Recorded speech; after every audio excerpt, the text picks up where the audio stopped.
yung pag-ibig una sa Diyos at sa ating kapwa. Ngayon, ano ba yung dapat gawin natin?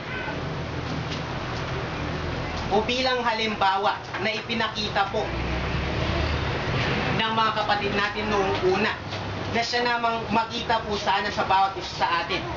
Lucas 18:28 hanggang 30. Sapagkat, Marcos 10:28 hanggang 30. Sapagkat hanggang ngayon po, nakikita po natin ang mga bagay na ito. Kung titignan po natin, ganito ang kanyang sabi. 28 hanggang 30 ng Marcos.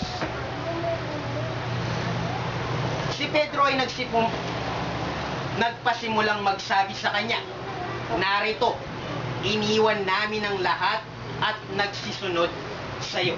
Ano po yung iniwan ni Pedro? Ano po yung iniwan ng mga apostoles? Hindi lang asawa, hindi lang anak, hindi lang bahay. Iniwan namin ang lahat upang magsipagsunod sa inyo. Mapalad pa nga po yung karamihan sa atin sapagkat kung magkaminsan yung buong pamilya po natin kabilang sa iglesia. Paano kung iisa ka lang sa pamamahay na kabilang sa iglesia? Hindi po ba napakahirap makisama sa taong hindi mo kapanalig? Na kahit sa simpleng bagay lang. May kapatid po tayong pumasok sa iglesia. Dahil alam kung bawal kumain ng dugo, anong ginagawa nila sa bahay? Laging dunuguan yung dugo. Para bang napakahirap?